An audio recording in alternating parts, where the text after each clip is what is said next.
अलीगढ़ मुस्लिम विश्वविद्यालय में कर्मचारियों ने डक पॉइंट से लेकर बाबे सैयद गेट तक पैदल मार्च निकाला। एएमयू कर्मचारी पिछले कई दिनों से 10 सूत्री मांगों को लेकर स्ट्राइक पर हैं। एएमयू कर्मचारियों ने स्ट्राइक के 22वें दिन अपने दुखों का इजहार करने के लिए पैदल मार्च निकाल प्रदर्शन किया। इस दौरान कुलपति आपको बता दें कि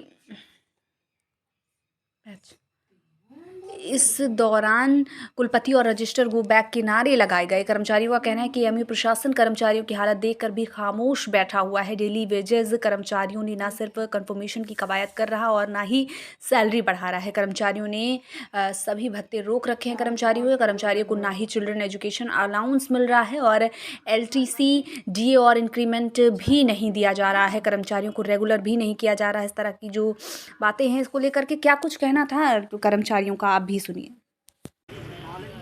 घेराव कुछ नहीं है, जैसे उनका धरना चल रहा था उसी तरीके से आज भी उन्होंने अपना प्रदर्शन किया है और डक पॉइंट पे वो इकट्ठा हुए थे। डक पॉइंट से लेकर के यहाँ तक के पैदल मार्च उन्होंने किया है। अपनी डिमांड्स को थोड़ा सा एम्फेसिस देने के लिए डिमांड पे उन्होंने ये काम किया है।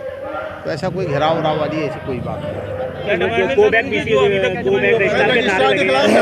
रजिस्ट्रार गो बैक के नारे लगे, इसके बारे में क्या कहना है कि रजिस्ट्रार जिम्मेदार है इन सब का? नहीं, देखिए ऐसा कोई जिम्मेदार नहीं है और जो सारी चीज़ें हैं वो कानून के हिसाब से होती हैं और हो रही हैं और आगे भी होंगी।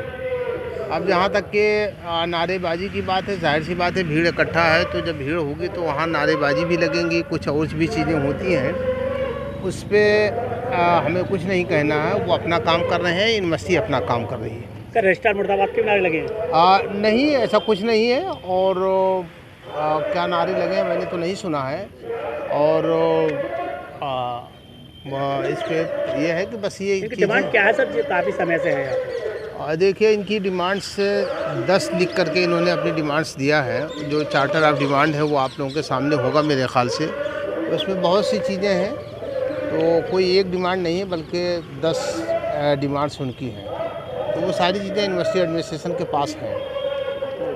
ये हमने अपना एक शांतिपूर्वक यहाँ से एक रैली निकाली है अपनी दुखों को जाहिर करने के लिए कि हम लोग कितने पीड़ित हो चुके हैं। आज धरने का 22वां दिन है लेकिन एडमिनिस्ट्रेशन जो है सामने सब कुछ देखकर भी उसका दिल नहीं नर्म हो रहा और ना हम लोगों के कंफर्मेशन के लिए कोई भी बात आ रही है सामने, ना हमारे अलाउंसेस जो रोक रखे हैं। पूरा 1 साल हो गया हमारे सारे अलाउंसेस रोक रखे हैं, ना कोई भी चिल्ड्रन एजुकेशन अलाउंस मिल रहा, ना LTC का मिल रहा, ना हमारे DA लग रहे हैं, ना इंक्रीमेंट लग रहे हैं, ना PCA लग रहा है लोगों का, और ना ही किसी भी चीज़ पर रेगुलराइजेशन या कंफर्मेशन का कोई भी कहीं पे कोई टीचिंग का सब करते हैं। टीचिंग के लिए सारी इनके पास भी सहूलियात है पर नॉन टीचिंग के लिए इनके पास कोई सहूलियात नहीं है, ना कोई इनके उस पर असर हो रहा है कि नॉन टीचिंग 22 दिन से इस खराब मौसम में बाहर पड़ा हुआ है लेकिन इनको कोई भी इस बात का जरा भी एहसास नहीं है। 22 दिन से लगातार धरने पर 22 दिन से लगातार ये धरना चल रहा है।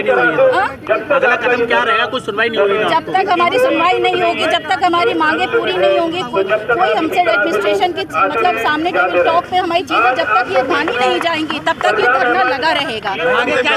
किसे जिम्मेदार मानती है? किसे जिम्मेदार मानती है आप इसको? ये हमारा एडमिनिस्ट्रेशन ही जिम्मेदार है।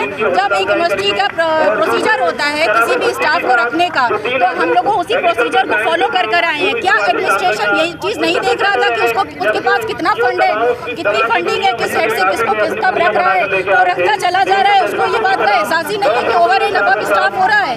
ये चीज़ें उसको पहले से ही रेगुलराइजेशन का शुरू कर देना था जो कि उसने नहीं किया और जिसका नतीजा आज ये है कि हजारों के हिसाब से सड़क पे इतने परिवार आके खड़े हो गए हैं। मैडम क्या नाम है आपका? मेरा नाम शाजिया अफरोज है।